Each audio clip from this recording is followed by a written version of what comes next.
Hey guys, welcome back to Stadium Stats. Today I got a guest, Hello, Jack Jacobs here. Happy to join. and today we'll be talking about Week 3 of the NFL and going over each matchup and reviewing how last week went. So, without further ado, let's get into it. Yeah. On Thursday Night Football, we got a matchup between the New England Patriots and the New York Jets. What do you think of this one, Jack? I think the Jets kill them. I don't see the Patriots scoring more than 10, maybe 14 points. I think Brissett's a lot better than people are giving him credit for. But I agree with that. I think this Jets defense has not looked as good as they actually are, and I think that's going to be abundantly clear in this Patriots game how good they really are. Yeah, I think the Patriots offense will struggle. They did play pretty well against Seattle last week, although Seattle's defense has looked a lot better this season so far. However, I would say the Patriots offense was still able to get the ball moving against them. The thing is, I feel like that's more of a fluke. The Patriots are better than they were expected to be, and I think they'll continue with that pace, kind of similar to the Arizona Cardinals of last year, where they just keep overperforming. And so I actually think this game will be kind of close, especially because it's a divisional matchup. However, I agree, the Jets should win. The Jets are a better team. Yeah, I think the Jets take this game convincingly, but I don't think it's going to be that high scoring. I agree, both defenses are pretty good. Yeah. Up next on Sunday at noon, we've got the Giants versus the Browns. I like the Browns. The Giants last week lost. They were the first team in NFL history to lose a game while scoring 3 touchdowns and their opponent scoring 0. Yes, that actually happened.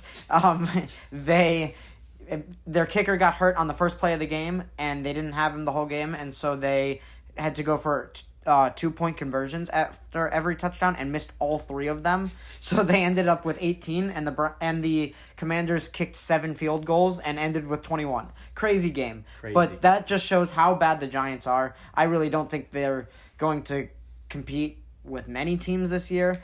Malik Neighbors did look really good, and so I'm excited to see him continue to look good. Daniel Jones was successfully able to get him the ball. But the Browns are not a bad team, and their defense is pretty good. So I think they'll give the Giants' offense a really hard time. So I'm going to pick the Browns. I'm excited to see how teams start to work on just covering Neighbors. Because obviously Wan'Dale Robinson, their other receiving options are fine. They're not great. They've never been great. But I think teams are really going to just start doubling in on Neighbors. And they're going to have to find creative ways to guard him. And I'm excited to see how the Browns go about that. I just think that their defense is going to absolutely shut down the Giants. Yeah, I agree. Their defense is... The Browns' defense, we haven't seen it as much this year, but last year they were the top unit. I think there'll be something similar this year. They didn't really lose any key pieces, so I'm pretty hopeful for that defense, and I think it's too much for the Giants to handle. Yeah. Up next, a really interesting one. Yes. The Eagles taking on the Saints. The Saints are coming off 2 dominant wins where they've scored a combined 91 points, 47 in the first game and 44 in the second. They have been unbelievable on offense. Alvin Kamara last week had 4 touchdowns, 180 scrimmage yards. Just a crazy game from him. Derek Carr is leading the league in passing touchdowns. Rashid Shaheed has gotten open for a deep touchdown 2 weeks in a row. This team is looking explosive. However, can they keep up with it? The Eagles, on the other hand, coming off a rough loss to the Falcons on Monday Night Football, in which Saquon drops a pass to guarantee the game. It would run the clock out, and he drops it. And so they kick the ball. They get a field goal. They kick the ball back to the Falcons, and they go on a 70-yard scoring drive and win the game. And then Jalen Hurts throws a pick to seal it. And I think that really speaks a lot about the Eagles recently. Did you realize they are 2-7 in their last 9 games? No. Yeah, they had a rough... Because last year they started off so hot, they were undefeated. And then they took a cold spout end of the season. And almost every single one of those losses has been, we have the lead and we threw. I didn't like the end of game play calling. I didn't either. They're aggressive on 4th down all season. I mean, obviously it's short, but all of last season as well. And it works. They've been good. They don't on have 4th and Kelce. Short. They don't have Kelsey, sure, but their offensive line's good. Hurts is a really good quarterback that's proving to make a name for himself. They don't have A.J. Brown, but obviously they still have Devontae Smith, who's a solid wideout, and they've Goddard up the middle. They have Saquon. They have so many options on 4th and 3, and they're up 3. They're already up a field goal. If they're forcing the Falcons to score a touchdown as opposed to kicking a field goal to send it to overtime, I kind of think they go for it there. Obviously, it's easy to say that in hindsight, but 4th and 3, you get it, you ice the game, you're not giving Kirk Cousins 2 minutes to go all the way down the field, which is very possible. And on defense, they just gave him yards. I think it's even simpler than that. The Falcons had 0 timeouts.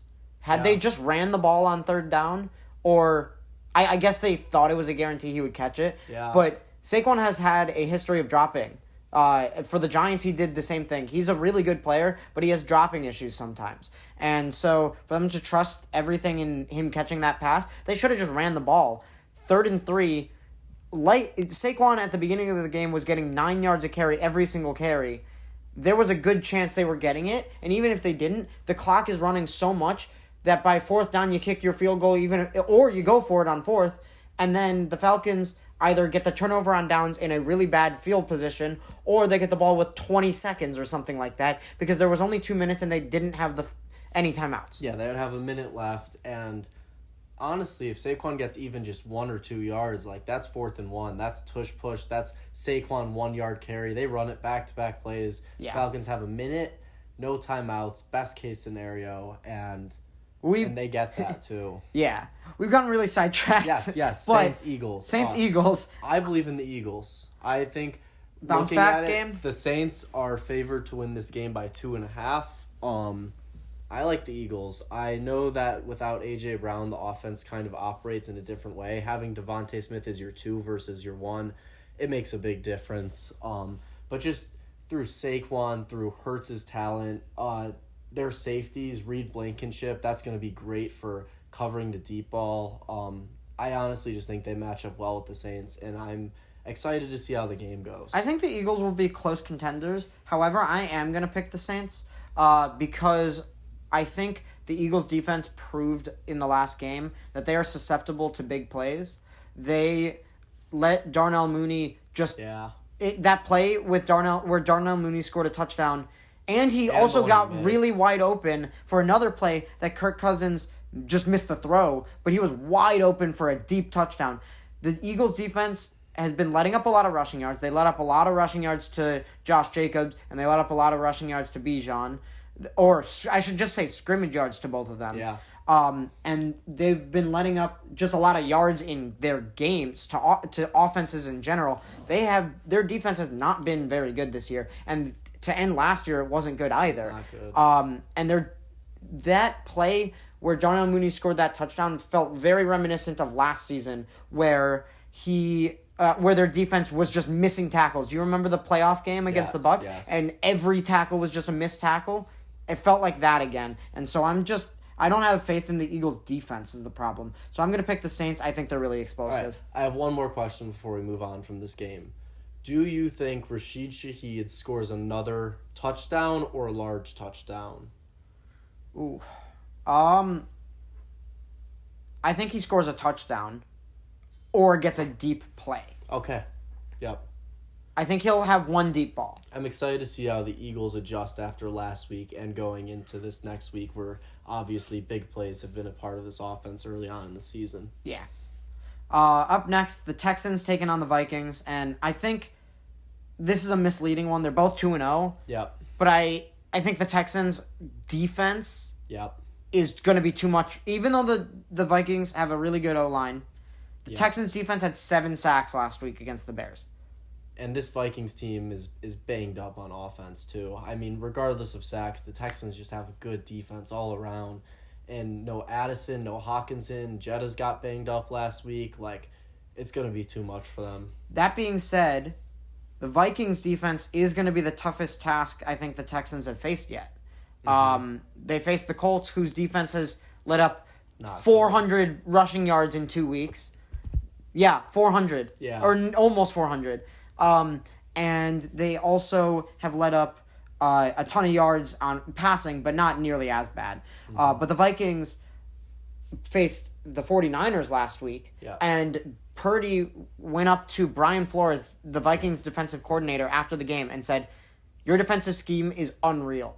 He couldn't figure it out, and Purdy's been able to figure out a lot of defensive schemes. Granted, he's not the best quarterback in the league, but he's been able to perform pretty well against a lot of teams. He's currently the league's leading passer in yards, if that gives him any credibility. And he thought Brian Flores runs an incredible defense. And just coming from the mind of a quarterback, that says a lot. Yeah, I think that the gap between CJ Stroud and your average quarterback is a lot larger than people are giving CJ Stroud credit for. Obviously, people are very in on CJ Stroud, but I'm excited to see if this week that holds up or if he takes the next step and really just leads this Texans offense. Either way, I think Sam Darnold and the Vikings are overperforming. Justin Jefferson's banged up. Jordan Addison's still not playing. Aaron Jones is always kind of hurt. He always plays through it. But he plays through it. Yeah. But regardless, this Vikings offense is banged up. They're overperforming. I'm going to pick the Texans because they are one of the best teams in the whole league. Yeah, offensively and defensively. Yep. Up next is the Broncos taking on the Buccaneers, and I think this one's pretty easy. Baker Mayfield is leading the league, is tied for leading the league in passing touchdowns with Derek Carr, and he is just he's cooking. He's up to something. He's playing really good football. Week 1 he had 4 passing touchdowns. Last week he only had I believe 1, but he played really well. He led the team to a victory against a really good Lions team, and realistically, this Buccaneers team looks even better than they were last year. Their defense looks improved. Their offense looks improved. The only thing they're suffering in is Rachaad White is injured and also has been really inefficient on the ground, but they have a rookie running back in Bucky Irving who maybe can do something. He did in week 1. The Broncos, on the other hand, Bo Nix has 4 interceptions in 2 weeks, 0 passing touchdowns between all 3 of the rookie quarterbacks who have been starting this year. And the Broncos are not a good team. Their offense is putrid. Their defense is nothing to write home about. And honestly, I don't think the Broncos are a good team at all. So I'm going to pick the Buccaneers. I think this one's pretty clear. Yeah, Bo picks. He's just not on the same page as Sutton yet. I think if that changes later on the season, we could see a better Broncos offense. But for now, it's just not there. If you had told me before the season that Baker Mayfield and Derek Carr were just leading up the league, I would just be in shock to see that. And yeah, I'm excited to see if this offense. Also, Dave Canales. Dave Canales has been considered the quarterback whisperer for quite some time, and he's not on the Buccaneers this season. Last year we saw Baker Mayfield take a big step, and I want to see if this continues. Yeah, that's a good point. I want to see if Chris Godwin continues to be this good. How yeah, Mike Evans I didn't even think about Godwin. He's been so good. He's been so good. Moving on though. Yeah. The Packers taking on the Titans. Another one that I would think would be easy, but I really don't know.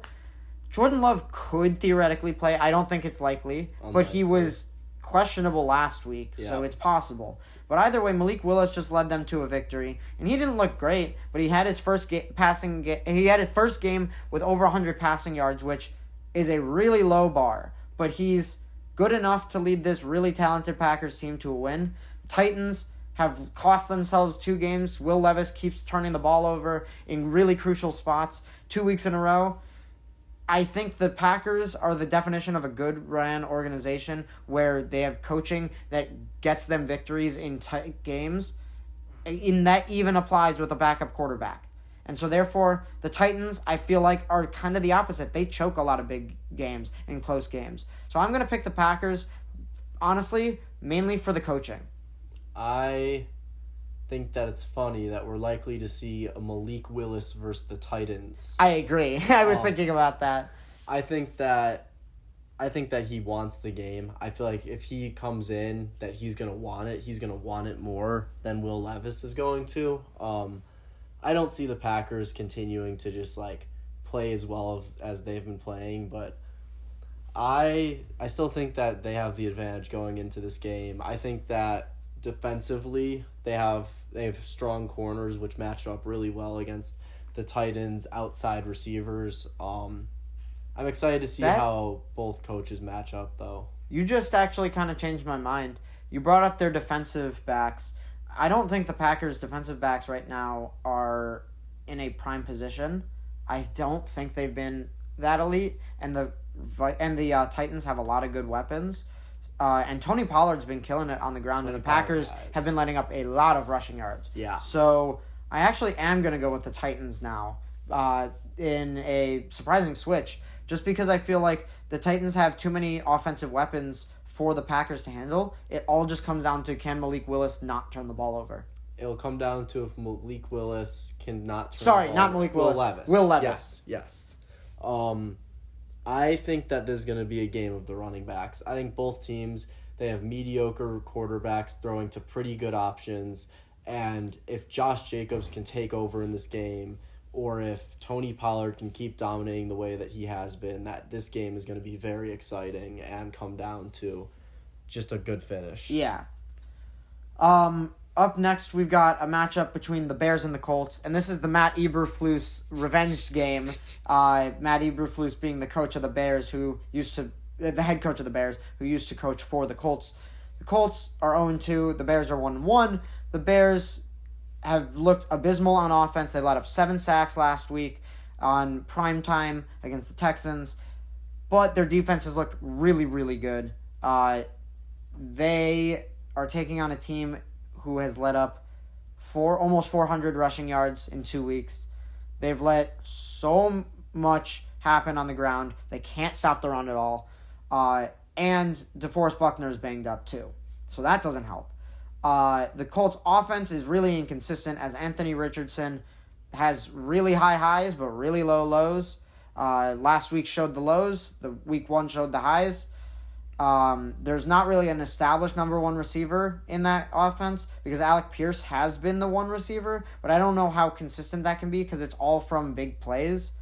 I don't think either of these teams offensively have anything figured out, and I think the Bears defense is better than the Colts defense. So I'm going to pick the Colts. The Bears. The Bears. I think that the Colts defense does not look good. The Bears offense does not look good. I think the Colts offense, there's definitely upside. They have a great O-line. They have a good run game that they haven't been able to utilize because they've been down. And their pass game, I think, will work out once the run game works out. However, this Bears defense is just going to pick apart Anthony Richardson if he makes mistakes, and I don't think that there's enough room for error for the Colts to cover that. On the Bears, I'm excited to see if DeAndre Swift eats up this Colts defense. That's what I was going to say. And I think if he doesn't, that the Bears should move on. From DeAndre Swift? Yes. They paid too much to just move on from him, but it would be similar to like a Miles Sanders situation where he just becomes relegated to the backup.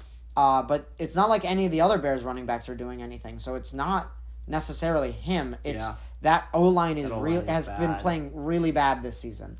So if DeAndre Swift can get something going against a really bad run defense, I think that says a lot. If he can't, oh boy, this O-line and DeAndre Swift have some problems. And to a greater extent, Caleb Williams. Yeah. This is a really big test to see if Caleb Williams can take over and really just win a game for the Bears on offense. I don't think it's as much of him showing off as it is he has people around him who can perform this week because the Colts defense is not very good. So if the players around him are performing, he should perform with them. Exactly, yes. The final noon window game is the Chargers taking on the Steelers. Both teams are 2-0. Steelers only have one touchdown total. What do you think? I'm leaning the Chargers. I think the Steelers are really difficult to keep up with. Justin Fields looking inconsistent. That defense looking really good, but the Chargers' run offenses looked really good and just consistent, and they've got good coaching now. I'm leaning Chargers, but what do you think? Give me the Steelers. I think this defense is it's too dominant. I think offensively versus defensively that the Steelers are going to be able to score on the Chargers. Maybe not make it a very high-scoring game. This is probably going to be a very low-scoring game, but offensively they will be able to score.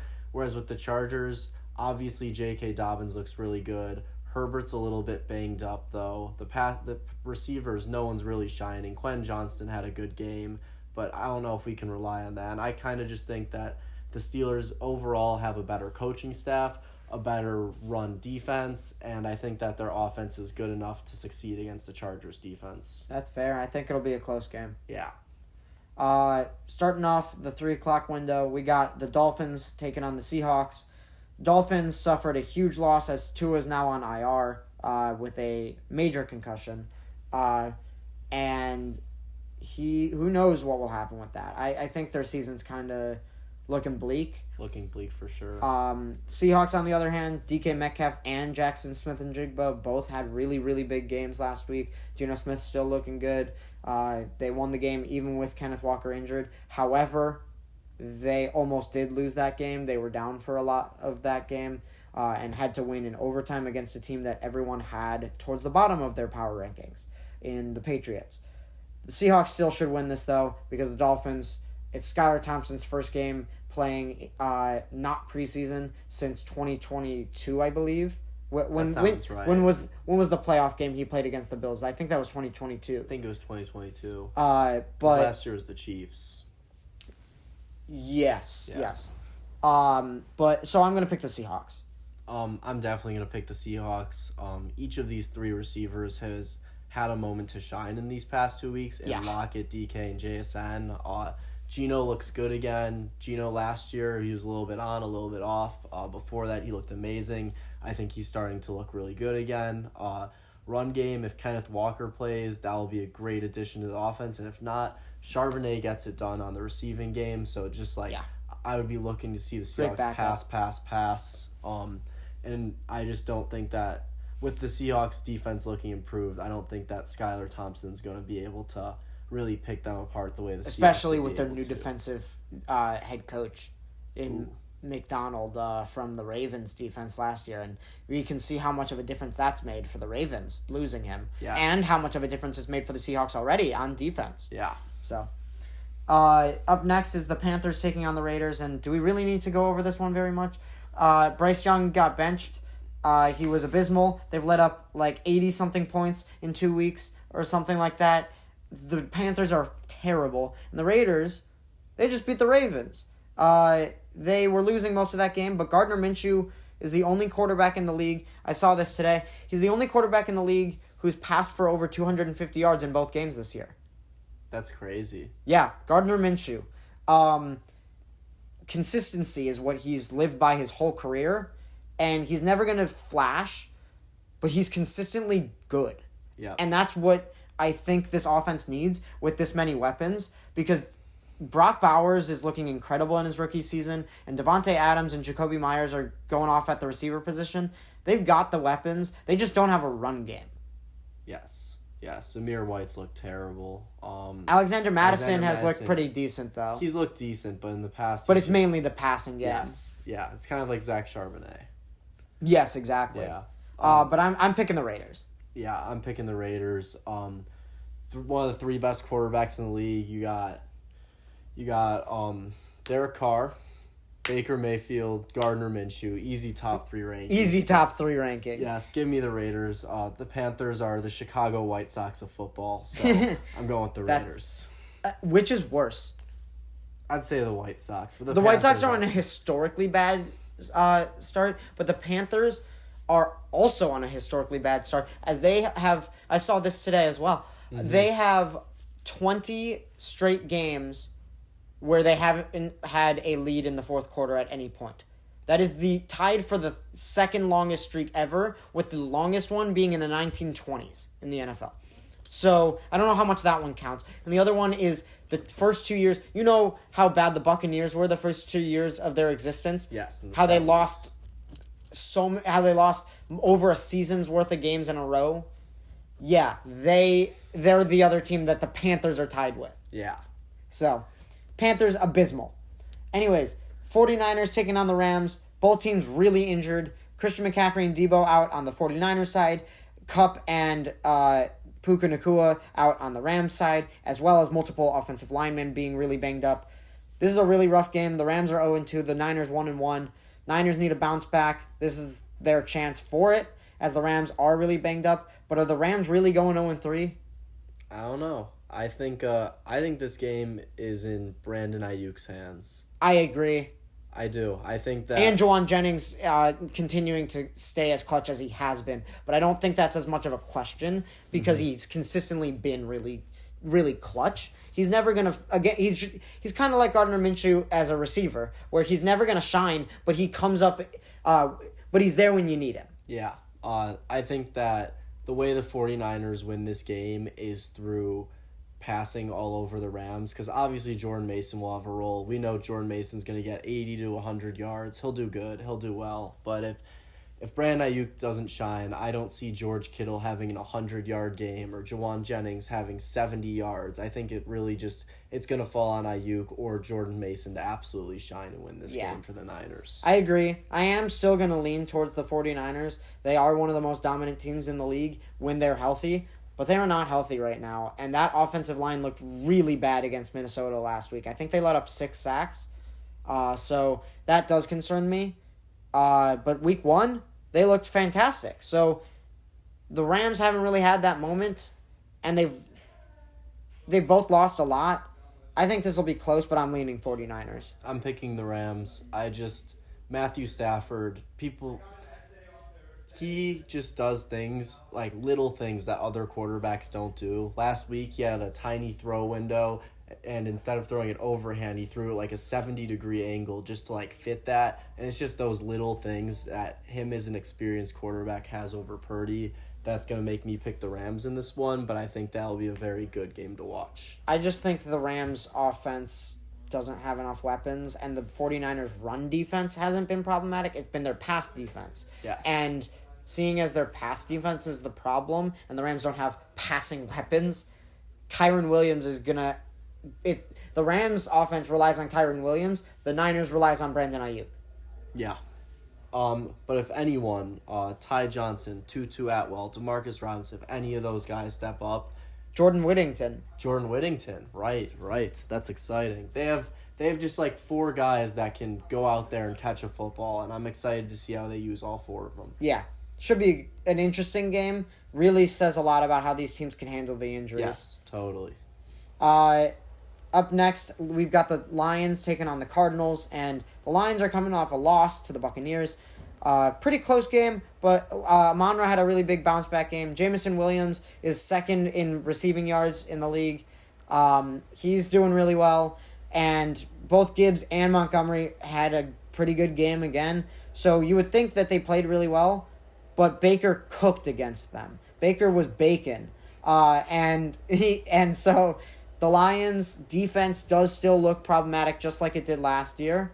Cardinals, on the other hand, had a huge game. They put up 41, won by 31 against the Rams, who they haven't beaten in a few years, and haven't beaten at home in 9 years. So that was an impressive showing from them. Marvin Harrison Jr. really got going for the first half of the first quarter, and then was quiet after that. But Kyler had a perfect passer rating. This offense looks really good. James Conner has been one of the best running backs in the league this year, and I'm actually, surprisingly, going to pick the Cardinals for an upset win here. Wow. The spread for this game, Lions minus 2.5 over the Cardinals. I still like the Lions to win this game, but in terms of that, I kind of lean Cardinals. So I think this should definitely be a good game, and I would not be surprised to see a Cardinals win, but I'm going to pick the Lions. Yeah, you know what? I take it back. I'm picking the Lions because I think this is one of their... they have a really tough schedule, and this is one of their easier games and better matchups. They're not going to let that pass. Dan Campbell isn't going to let that slide. They just have too many weapons now. And operate. With how good they played on offense last week, if they can continue that. The Cardinals' defense isn't anything special. Nope. I think this might be a shootout, though. That'll be fun. That'd be a good game, yeah. Up next, and our final afternoon game is the Ravens taking on the Cowboys. And both of these teams lost. The Ravens are 0-2, the Cowboys 1-1, but the Cowboys got absolutely dominated by the Saints. It was a really good performance by the Saints, as I was saying, but it was a really poor performance by the Cowboys defense as they led up 44 points to a team that people didn't have in high regards going into the season. I really think the Cowboys are one of the most inconsistent teams in the entire league, and the Ravens, while they have gone 0-2, I don't think that means the end for their season. I think they're going to bounce back and win this game. Zay Flowers had a really big game last week. Mark Andrews had a bounce-back game. Derrick Henry got more involved. They just couldn't close the game because they have a problem with closing games. They've had a repetitive history over the past few years of throwing games that they really should have won. And the Raiders game was a perfect example of that. But as I said, they should have won. So I think they're the better team here on paper, and I think they're going to win because of that. I like the Ravens. I think that the Cowboys are good at bringing pressure, and I think that Lamar is very good at escaping pressure, and that's just going to operate, giving the Ravens a lot of time to move on offense, and Likely has looked good, Andrews looked good, Flowers looks quick, he looks good, and I think just pairing that with Lamar's ability to get the ball to his targets, I like the Ravens in this one. Although I would not be surprised to see the Cowboys just establish themselves as a really good football team, show why they paid Dak $60 million, and I wouldn't be surprised to see it, but I definitely would pick the Ravens in this one. Next, on Sunday Night Football, we've got a matchup between the Chiefs and the Falcons, and is this the one early matchup for the Chiefs that they just throw? They seem to do that every year at some point early in the season. They do. I think the Chiefs are a much better team on paper. The Falcons have really struggled offensively. Kirk Cousins looked a lot better, especially towards the end of the game when he led that comeback drive against the Eagles. But the Falcons have really struggled on offense at consistency, and I really don't think that spells a good time against the Chiefs. The Chiefs' defense has been really good. They're missing Isaiah Pacheco, so their run game might not look very good, but we'll see what happens with that. And the receivers, Rashee Rice continues to be really dominant, and Xavier Worthy continues to be a weapon that is just spreading a defense where they just have to be aware of this really fast guy. So I do think the Chiefs are a better team on paper. I think they're a better team in practice. I think they're a better team in gameplay. And so I'm going to pick the Chiefs to win this. But I wouldn't be surprised if they find a way to lose this game. They always seem to find a way in an early game. And the Falcons seem like a very good team and on paper and could totally come back. I wouldn't be surprised if the Chiefs tripped over themselves here. But I'm going to pick the Chiefs. The Chiefs, like the Niners, like the Vikings, like the Eagles, teams just like losing key offensive guys. I'm excited to see how the Chiefs utilize their running back core now that Isaiah Pacheco's out. See if Carson Steele really steps into that role like Chiefs fans are hoping that he would. However, do you know if CEH is still there? CEH is still there, I believe, but I don't even think he's the backup. I think he's the third string. They also just signed Kareem Hunt, which is exciting. But it's official now? Yeah, I don't think he's going to be used. But going into that game, I think that it really comes down to, is Terrell a good enough corner to lock down Rashee Rice? I think that this is going to go a long way for the rest of the season in showing, is Rashee Rice a dominant number one receiver, or do the Falcons have a dominant number one corner to shut guys down? He's not going to be shadowing him the whole game, though. Not going to be shadowing him the whole game, but a lot of the game, yeah. Yeah. I want to see how but that he was able to shut down Devontae Smith for most of the game, up until the end. Yeah, so I think this is the game that shows, is Rashee Rice going to be one of those guys that's going to win Chiefs offense games, obviously with Patrick Mahomes, or do the Falcons genuinely just have a corner that's a special talent that's going to help them on their entire defense, which tends to be weaker around him, win games going forward? Up next, we've got our first of the 2 Monday Night Football games. Yes, we have 2 this week. Ooh. The Jaguars are taking on the Bills. And the Jaguars, in the last two seasons of these matchups, have won. However, I don't think that means anything. But the Jaguars in the past have had Josh Allen's number. But the Bills have looked really dominant this season. In a season where they were expected to take a step back and maybe even be not rebuilding but reloading their roster, they've already come off to a hot start. They destroyed the Dolphins last week. The Jags have looked really, really rusty. Trevor Lawrence doesn't look good. He doesn't seem to have chemistry with anyone besides the occasional Brian Thomas Jr. Opening in the downfield. But other than that, Christian Kirk hasn't done anything. Gabe Davis has been inconsistent, as he always is. Yep. And their run game has been full of errors. Travis Etienne has been fumbling. Their backup, Tank Bigsby, got hurt. Yeah, it's been rough for the Jags offense, but their defense has looked pretty good. They held the Dolphins to 0 in week 1 in the first half, which was a pretty impressive performance. And last week, I don't think they did too bad either. I'm excited to see James Cook in this game. Yeah.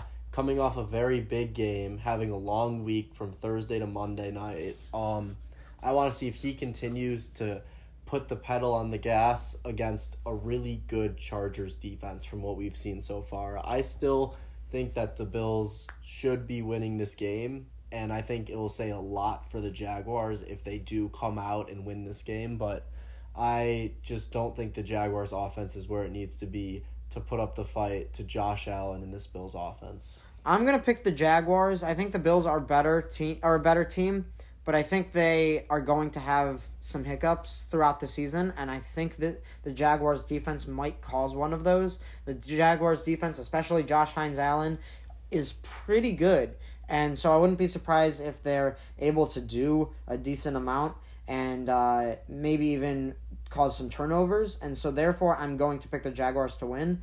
May not be the best offensive performance, but I think their defense will look really good. That'll be an exciting game to see, Yeah. Finally, on Monday Night Football as well, we've got the Commanders taking on the Bengals, and right now the Commanders are actually leading their division at 1-0. 1-1. But they're not very good.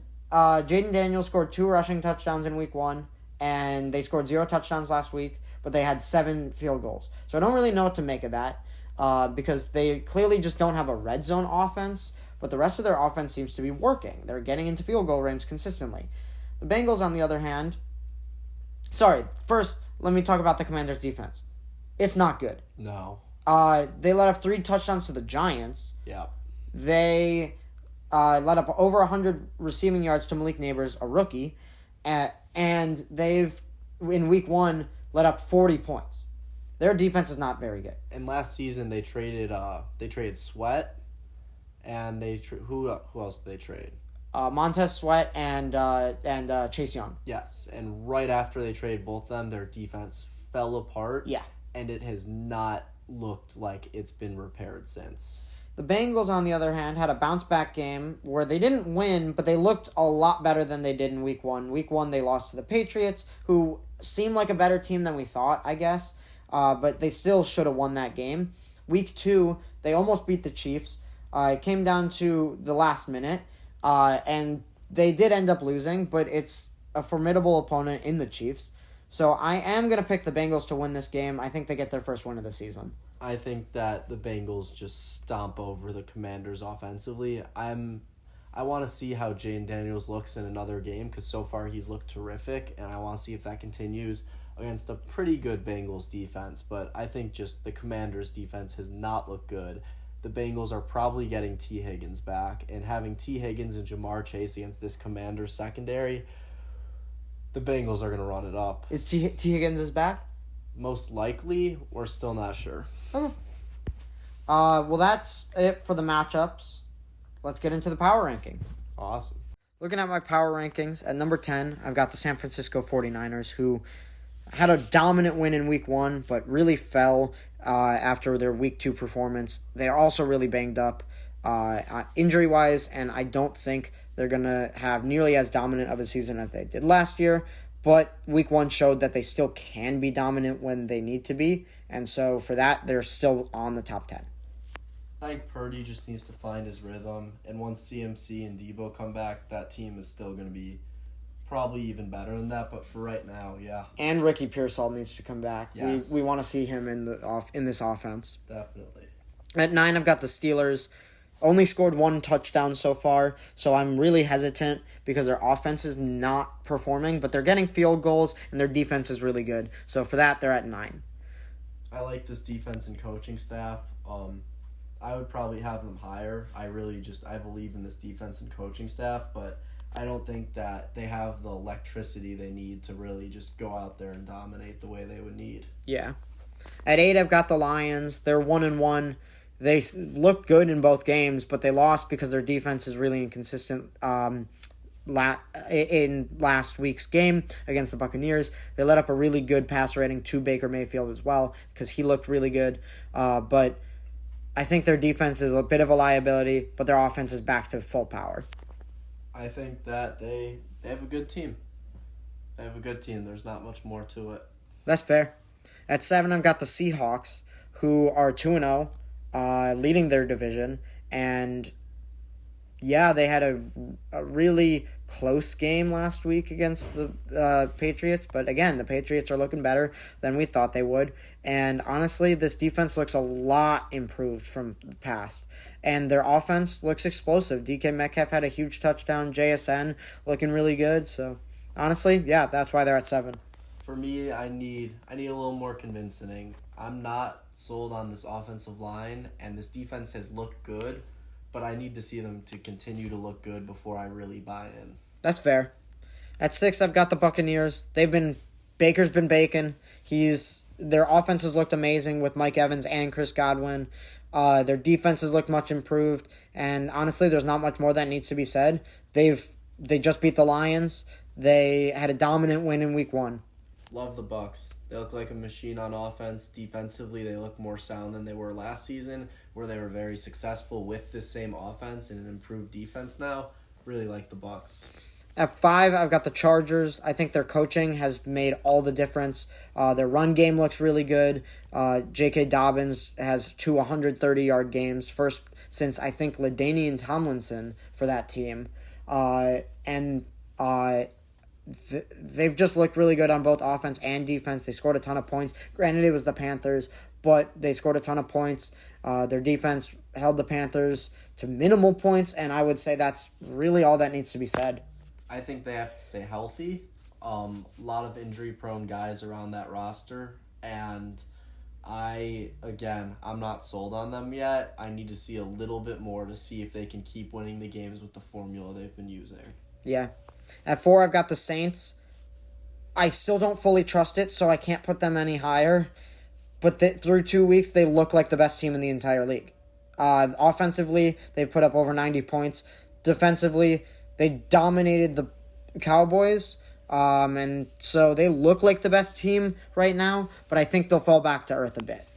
Yeah, they look good. They look good. You got to give them credit for how good that they look. I don't think that it can withhold for an entire season, but for right now, they look explosive. At 3, I've got the Bills. It's surprising to have them here because, again, I thought this was going to be somewhat of a reload year for them, but Josh Allen is just carrying this team on his back, and the defense looks good. They've lost a lot of pieces from last year, and they're still chugging along. And I think this team only gets better because they've got some young guys, they've got some new guys, they've got some talent that needs to get acclimated, and they're still winning games. This season, they needed guys to step up. Guys have stepped up. If they keep it going, they're going to keep climbing. Yeah. At 2, I've got the Texans. They look like the most dominant team that isn't the obvious number one that everybody has. They offensively look unstoppable. Nico Collins leads the league in receiving yards. CJ Stroud looks amazing. And Joe Mixon looks unbelievable, although he is banged up. And then defensively, they just had 7 sacks against the Bears. And their defense has been able to... other than that, their defense hasn't looked ridiculously good, but their run defense looks really good, specifically, as they held the Bears to 18 rushing yards with their running back one, and they held the Colts to under 100 rushing yards with Jonathan Taylor. coming into the season. We knew it was there on paper. They've executed it. It's good to see them actually being as good as they should be. Yeah. And finally, at number 1, I've got the Chiefs. Can this be the year they three-peat? Not much more needs to be said. I want to see how Carson Steele steps up in that offense because I think that they need to rely on a good run game, and if it's not there, that the Chiefs could start to fall.